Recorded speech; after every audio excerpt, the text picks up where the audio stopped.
nombre es Jorge Patrono, soy argentino, vivo en Los Ángeles hace 36 años. Soy músico, productor de música y televisión y desde hace 12 años estoy dedicado a hacer entretenimiento educativo, especialmente al servicio de la salud del ser humano, basado en ciencia y espiritualidad. ¿Por qué me interesa tanto el tópico de la salud del ser humano? Crecí desde muy chico en una familia con una madre que era hipocondríaca, que tenía muchas enfermedades y yo mimeticé lo que a ella le pasaba y entonces viví toda mi infancia muy enfermo.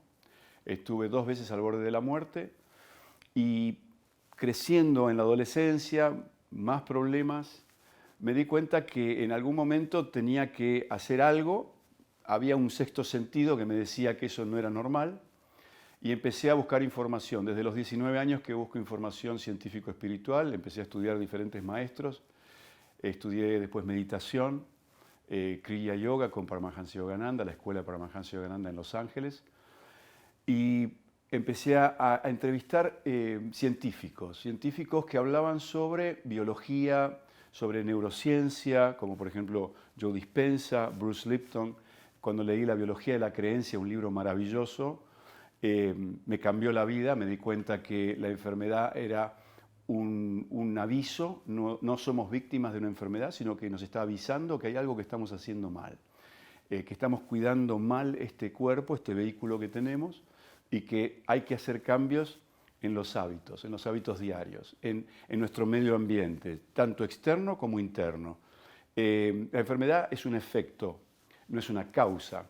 La causa viene por otro lado. Viene por una interpretación del medio ambiente y cómo ese medio ambiente nos afecta. Entonces, ¿qué significa el medio ambiente externo? La familia, la ciudad, el país donde vivo, el lugar donde trabajo, mis relaciones con la gente, mi pareja. Ese es el mundo externo. El medio ambiente interno es mis pensamientos, mis emociones. ¿Qué es lo que yo veo en el mundo que me dice que eso es lindo o feo, bueno o malo? Y ahí es donde empiezan los problemas, porque básicamente una de las cosas que aprendí hace muchos años es que la realidad en la que vivimos, en este medio ambiente que es tridimensional, dual, temporal, es neutral. Y nosotros damos el adjetivo en función de lo que hemos aprendido en nuestro hogar, en nuestra ciudad y en nuestro país.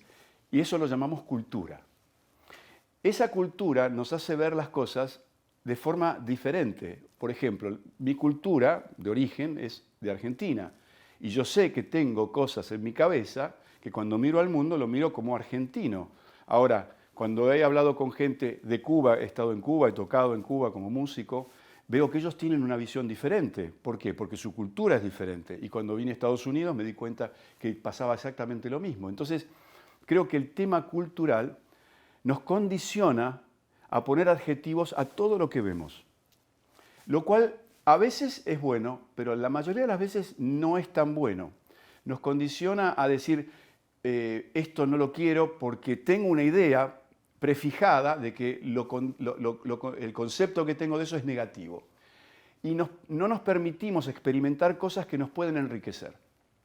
Uno de los puntos más importantes también para mí es entender qué somos. Creemos demasiado en lo sólido, en lo físico. Y básicamente, en realidad, en este medio no hay nada que sea físico o sólido.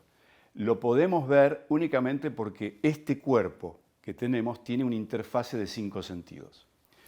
Cada uno de esos sentidos tiene una capacidad de traducir el medio ambiente. Por ejemplo, mis manos pueden tocar, mis ojos ven, mis oídos escuchan y cada cosa que yo tengo en este cuerpo me permite crear una realidad que está relacionada a la capacidad de mis sentidos.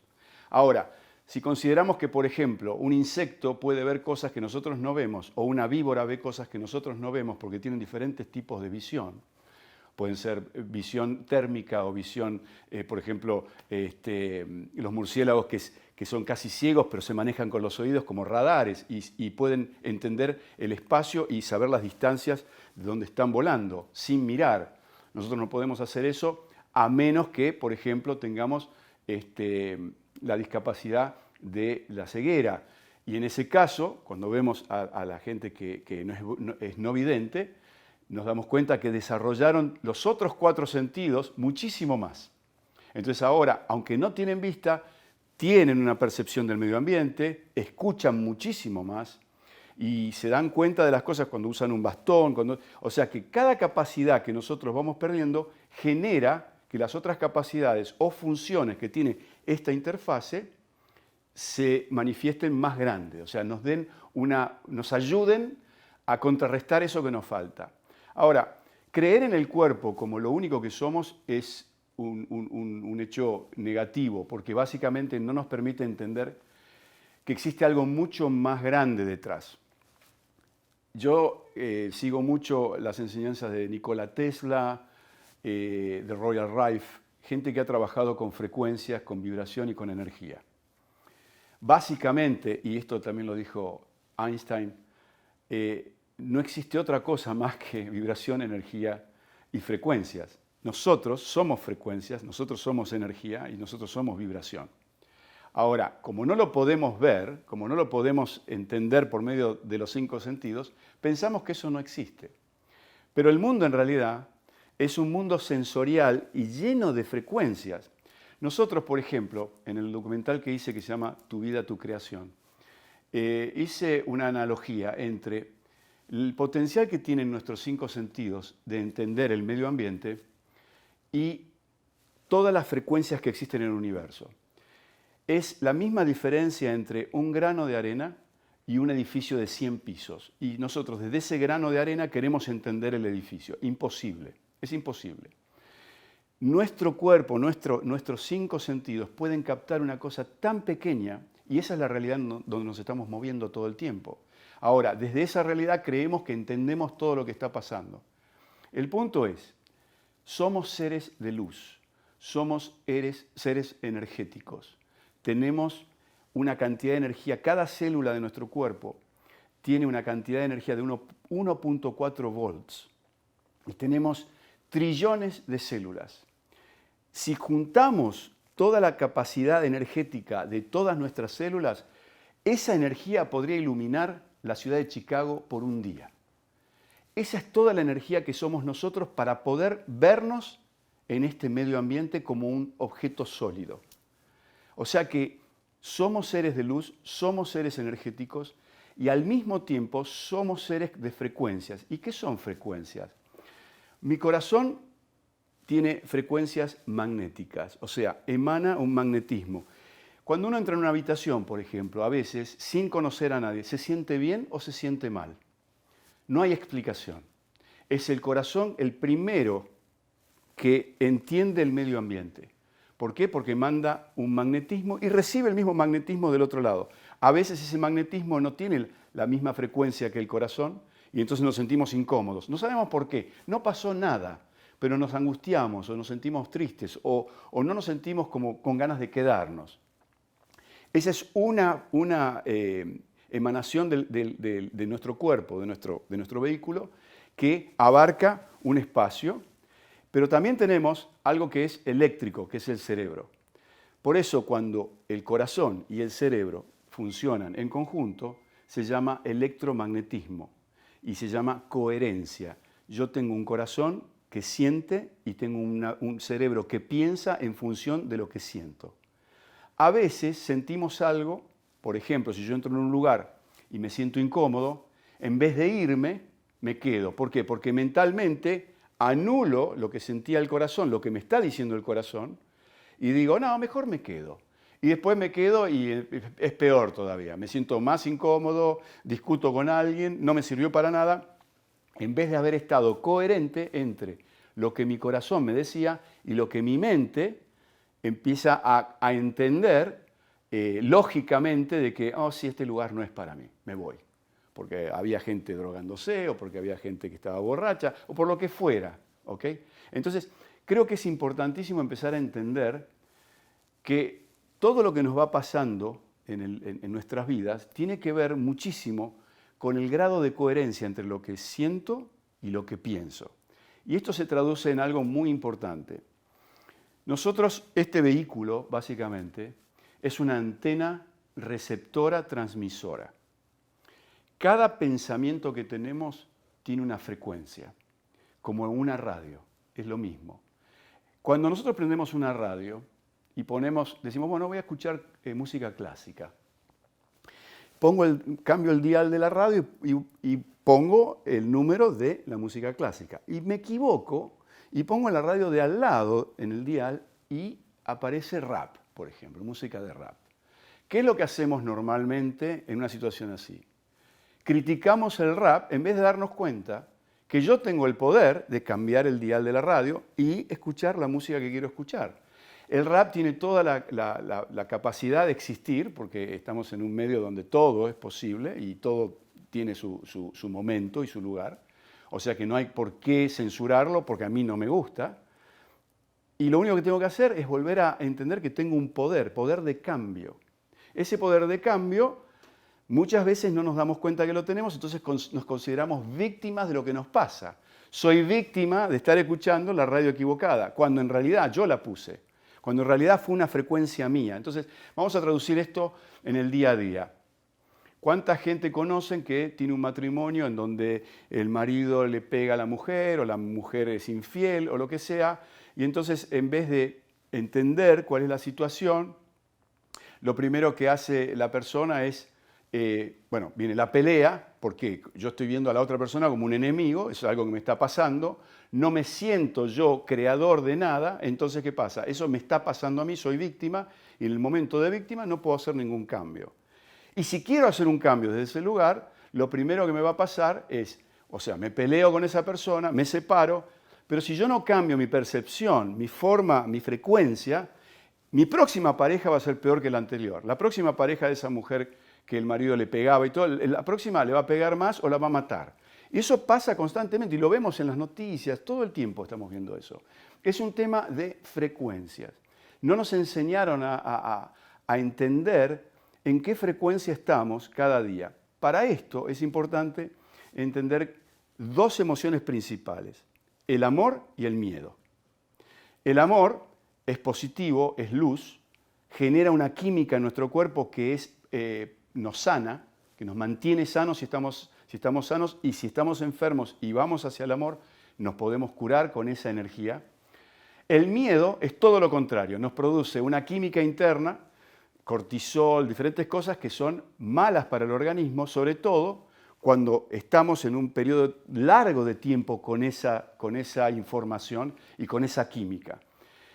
El doctor Bruce Lipton me dijo una vez cuando le hice en una de las entrevistas, me dice, cuando ves un atleta olímpico en las carreras de 100 metros o lo que sea, los corredores, y ves que los atletas están con una rodilla en el piso y el otro pie en una plataforma inclinada para propulsarse cuando suena el disparo. Me dice, si ese disparo tarda un minuto más, se puede morir del corazón por la cantidad de cortisol que tiene el cuerpo para poder cumplir con la tarea de cubrir 100 metros en la mayor velocidad posible. Si ellos no pueden descargar ese cortisol en esos 100 metros, el corazón puede tener un paro cardíaco. Y hoy en día, que estamos viviendo en un mundo que está revolucionado por diferentes cosas, problemas de salud, problemas económicos, guerras, todo este tipo de problemas que hay, vivimos en un estado de supervivencia, un estado de miedo. Y eso genera una química, y esa química nos enferma. Entonces, tenemos que ser más conscientes de eso. Y una de las cosas que yo utilizo, se llama coherencia cardíaco-cerebral, es cerrar los ojos, sentarme, respirar profundo y mentalmente hay un mantra que es en sánscrito que se llama Hon-So, de Paramahansa Yogananda. Cuando hice el curso de Kriya Yoga de meditación profunda, una de las lecciones es esa para poder entrar en meditación profunda. ¿Y qué hace este ejercicio? Cuando inhalo, hago Hon mentalmente, no lo digo, como si fuesen monjes diciendo Hon mentalmente. Entonces inhalo Hon mentalmente, exhalo So mentalmente. Y lo voy haciendo tranquilo por 5 minutos. Existe un software que nos permite medir los latidos del corazón y también las frecuencias cerebrales y el grado de coherencia. ¿Qué significa esto? Cómo el corazón y la mente están trabajando en conjunto, no en contra. Entonces, en el momento que llego a ver en la pantalla que hay una sinusoide, me indica que estoy en un estado de coherencia. ¿Y qué significa? Estoy en el estado de frecuencia Theta. Y Theta es entre 4 y 8 Hz. Ese es el mejor estado del ser humano, es el estado donde se pueden crear lo que consideramos milagros, por ejemplo, las enfermedades terminales que de golpe existe una remisión instantánea en menos de un mes. Le hice un reportaje a una mujer hindú que vive en Hong Kong desde hace muchos años, que se llama Anita Moorjani, que escribió un libro que se llama Dying to be Me, Muriendo por ser yo. Maravilloso el libro, y ella tenía cáncer terminal, tenía 36 años, entró en estado de coma, se moría, tenía tumores en todo el cuerpo del tamaño de limones, y entra en coma, y bueno, los familiares van a despedirla, y cuando está en coma sale de su cuerpo, está en el campo cuántico, digamos, y se encuentra con su padre que había fallecido hacía 2 años, y bueno, tenía todo un hecho que no estaba resuelto en la relación con su padre y se sentía culpable. La culpa es terrible para el ser humano. Sentir culpa nos angustia de tal forma y genera una química que es una química de muerte. O sea, tenemos que tratar si sentimos culpa por algo, arreglarlo, hablarlo, solucionarlo, no dejarlo, no ponerlo al costado, no taparlo, porque eso nos va deteriorando por adentro. Cuando ella se encuentra con su padre y el padre le dice, no te sientas mal, lo que hiciste en tu vida está perfecto, es tu vida, a mí no me hiciste ningún daño. Y es como que necesitaba el perdón del padre. Cuando termina de hablar con el padre le dice, bueno, ahora, si sigues aquí, vas hacia la luz, que es lo que normalmente dicen todas estas personas que han tenido experiencias fuera del cuerpo, o puedes volver al cuerpo y eres muy joven, le dice el padre, y puedes enseñarle a mucha gente. Y entonces cuando ella decide, ahí en ese momento que vuelve al cuerpo, abre los ojos y está en el cuerpo. Es inmediato eso. Y ahí cuando vuelve al cuerpo le dice a los médicos, estoy curada. A los 2 meses ya no tenía nada. Entonces, ¿qué llamamos? Eso lo llamamos siempre milagro. ¿Por qué? Porque no tiene explicación en el medio tridimensional que estamos viviendo. Es mucho, mucho más avanzado y está relacionado no con lo sólido, sino con lo sutil, con lo vibracional, con lo energético, con lo luminoso. Y eso no lo podemos medir desde el cuerpo, es imposible, no tenemos esa capacidad. Necesitamos diferentes computadoras, sensores, hay mucha tecnología que nos permite ver eso. Pero si no tenemos eso y nadie nos avisa que existe eso, no nos vamos a dar cuenta. Y ese es el mayor poder que tenemos.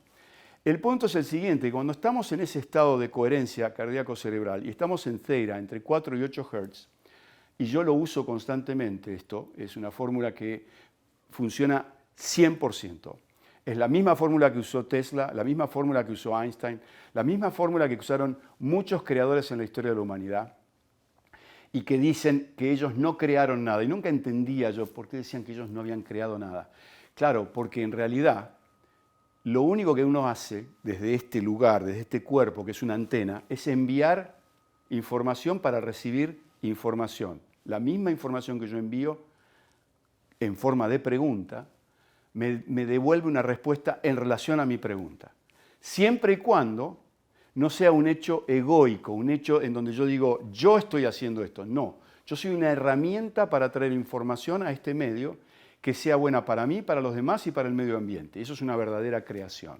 ¿Okay? Entonces, cuando estoy en ese estado, lo primero que hago en ese estado de Theta entre 4 y 8 Hz, que veo que estoy coherente, hago la pregunta de lo que yo quiero solucionar en ese momento de mi vida. ¿Cómo puedo hacer para? ¿Qué tengo que hacer para? Preguntas abiertas que esperan respuestas. Y la respuesta viene. Mucha gente lo primero que dice es, ¿por qué siempre me pasa lo mismo? ¿Por qué esto me está pasando? Eso no es una pregunta, eso es una aseveración del problema que está teniendo. No tiene solución, porque si alguien me dice, ¿por qué me está pasando esto? Y le puedo dar un montón de ejemplos por qué le está pasando. Eso no va a solucionar lo que le está pasando. Entonces, el punto es, ¿qué me está pasando? ¿Cómo lo puedo solucionar? ¿Qué quiero crear? Por ejemplo, yo como músico y productor de televisión también, productor de música, he tenido 2 nominaciones de Grammy, hice muchas cosas en música, hice música de película, televisión. llegó un momento que dije, bueno, la música, cuando uno escucha música, se le eriza la piel cuando es algo que realmente que le gusta. Quiere decir que tiene un poder enorme en nuestra sensibilidad, en nuestras emociones, en nuestro corazón. O sea, hay música que nos pone nerviosos y hay música que nos calma, hay música que nos hace sentir bien. Digo, bueno, algo más tiene que haber atrás de esto. Y digo, bueno, ¿qué puedo hacer con todos los... Yo tenía en ese momento como 100 interviews que le había hecho, o sea, reportajes que había hecho a científicos, a gente espiritual, Marianne Williamson, ¿cómo se llama? Greg Braden, Joe Dispenza, Bruce Lipton, Laura Silva, o sea, montones de personas que me enseñaron un montón a mí y que me sirvió para mi propia vida. Entonces digo, bueno, tengo todo esto. Lo traduje al español porque mi intención era que la comunidad hispana global tuviera esta información, porque yo veía que no había mucha de esa información que a mí me había ayudado, no existía en el medio hispano. Y digo, bueno, ¿qué puedo hacer con esto? Entonces, lo que hice fue, aprendiendo sobre Kriya Yoga y todo, por varios días a la mañana, lo primero que hacía a la mañana era entrar en estado de coherencia y hacer la pregunta. ¿Qué puedo hacer con toda esta información? ¿No? ¿Qué puedo hacer con esto? Y a la noche, lo último que hacía era exactamente lo mismo. ¿Por qué es importante hacer esto lo primero y lo último en el día? Primero, porque lo que hacemos primero en el día nos condiciona el día entero. ¿Okay? Si yo empiezo con algo negativo, todo mi día va a empezar a tener una connotación negativa. Si empiezo con una pregunta positiva, esperando una respuesta para poder accionar en forma coherente, ya mi día empieza a tomar otra magnitud, es diferente. Y todo lo que me va a ir pasando me va a ir acercando a eso que yo estoy preguntando cómo hacer. ¿Okay? Entonces, lo primero que hago a la mañana, o lo que recomiendo a todo el mundo, es esto que me pasó a mí y que a mí me sirve. ¿Okay? Lo primero del día me condiciona al resto del día, me trae posibilidades, conexiones, gente, llamados telefónicos, lo que sea, que van a favorecer eso que estoy buscando, esa solución. Me va a dar información sobre esa solución que estoy buscando. Y lo último que hago en el día es lo mismo que hice al principio, pero ¿por qué es tan importante irse a dormir con esta idea en la cabeza? Tenemos una mente consciente y una mente subconsciente. La mente consciente está en el frontal lobe, lóbulo frontal de la cabeza, y esta parte puede hacer una cosa a la vez. Es cuando decidimos, voy a comer, voy a trabajar, tengo ganas de ir al baño, todo eso viene en una idea. Cuando dicen multitasking no es real, porque conscientemente, lógicamente, vamos a hacer una sola cosa a la vez. ¿Okay? El subconsciente puede hacer millones de cosas a la vez. Nosotros estamos manejando y estamos pensando en cosas y parece como que no prestamos atención al volante, pero sabemos perfectamente dónde estamos yendo. Hay un sexto sentido que está trabajando ahí y no chocamos. Y llegamos al lugar donde íbamos y no nos acordamos ni cómo llegamos porque estábamos pensando en un proyecto, una situación, lo que sea. O sea que esa mente subconsciente tiene un poder enorme. Cuando nos vamos a dormir, lo último que ponemos en este medio y en el medio cuántico con una idea, va al subconsciente. Y estando durmiendo, el subconsciente sigue trabajando, buscando la información.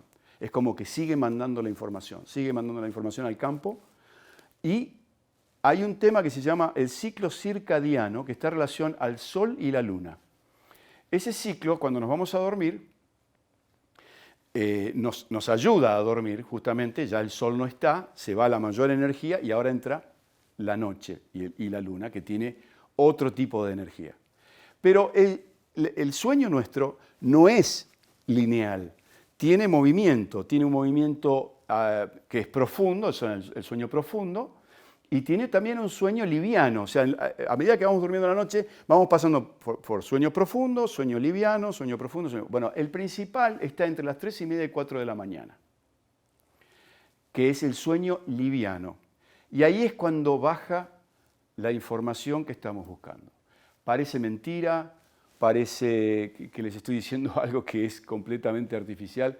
Eso es algo que poseemos como seres humanos y que es importantísimo que sepamos que está ahí para ayudarnos. O puede ser en contra también, porque si yo me voy a dormir a la noche queriendo matar a alguien, toda la noche voy a pensar cómo puedo hacer para matarlo. O sea, funciona de todas formas.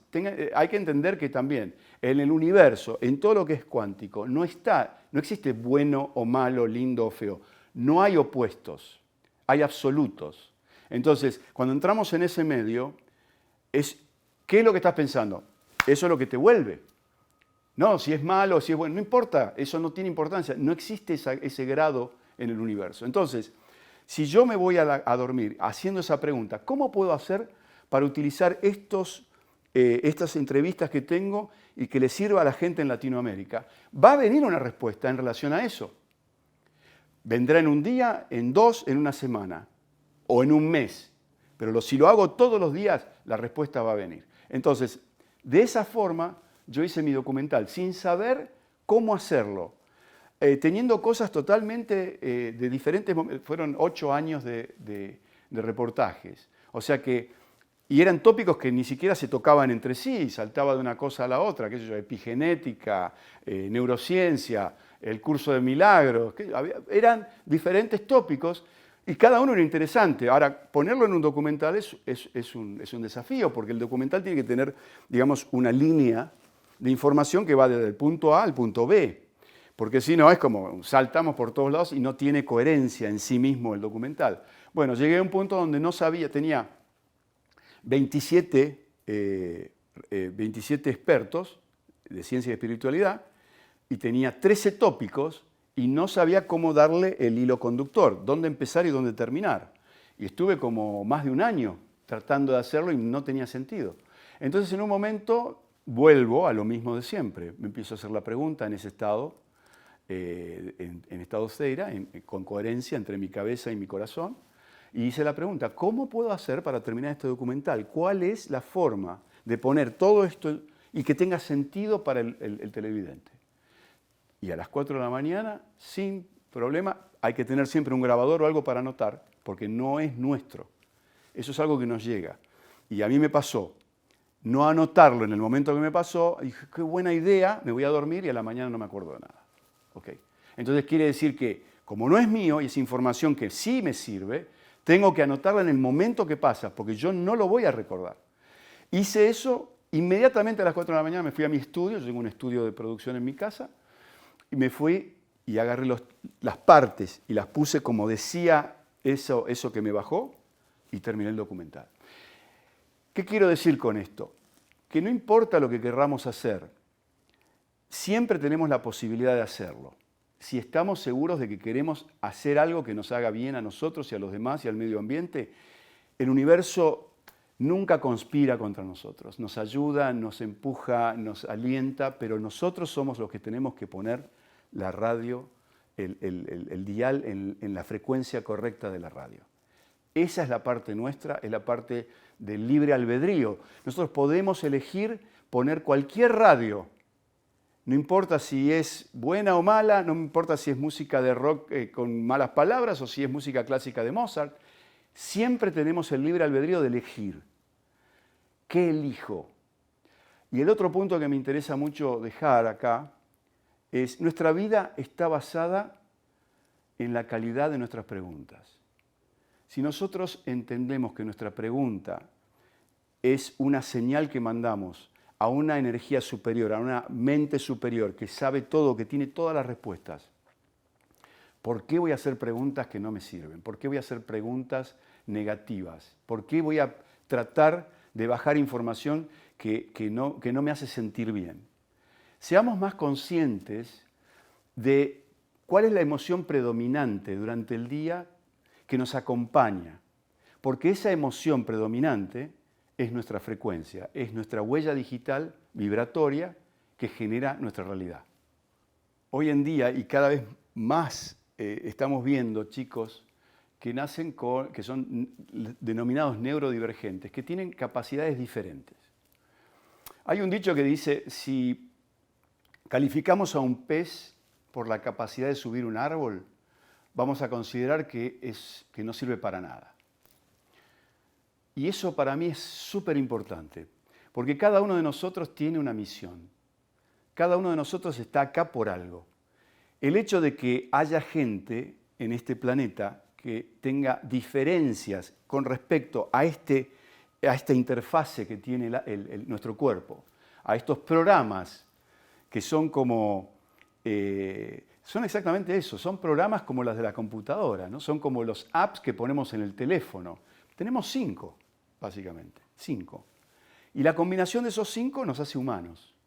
Ahora, ¿qué pasa cuando hay un chico que tiene una expresión sensorial que está muy, pero muy, muy excitada? Por ejemplo, he visto chicos con autismo que cuando entran a un lugar con mucha luz, como por ejemplo esta luz que me está iluminando a mí, se vuelven locos porque es demasiada información para su cerebro por algún cableado, algo que está en su cabeza que es diferente al resto.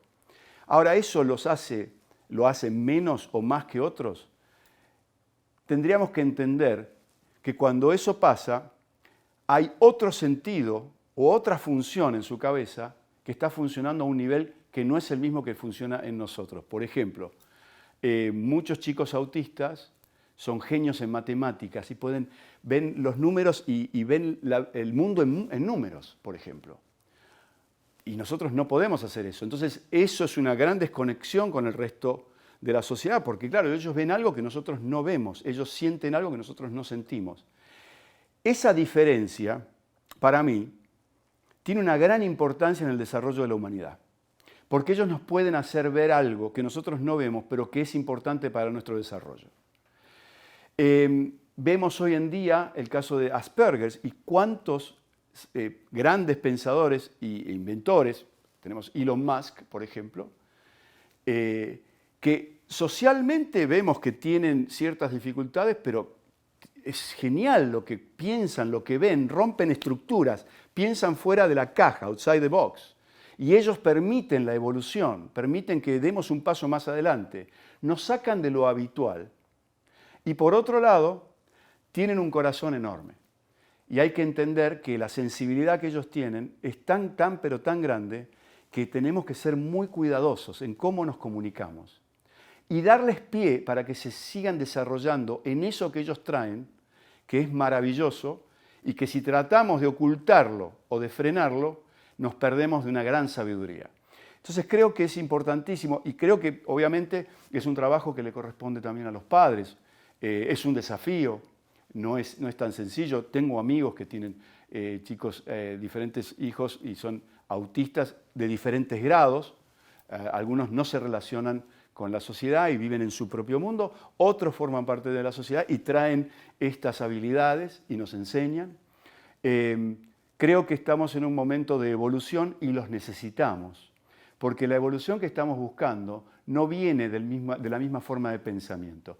Einstein decía, si queremos solucionar un problema con el mismo pensamiento que lo generó, nunca lo vamos a poder solucionar. Y estos chicos nos pueden traer, y nos traen la mayoría de las veces, información, si les damos lugar a que se desarrollen como ellos se deben desarrollar, a poder salir adelante y poder encontrar soluciones que de otra manera seguiríamos en círculos viciosos. Y lo estamos viendo, estamos en un momento en el planeta que es crítico.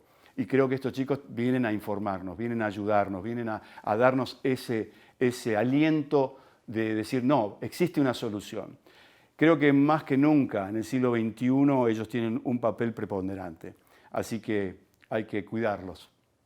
Quiero agradecer enormemente a Rita Hernández y todo el trabajo maravilloso que hace con Aspica, con estos chicos, ayudándolos y trayendo toda esta información que es realmente maravillosa. Es un honor para mí estar aquí.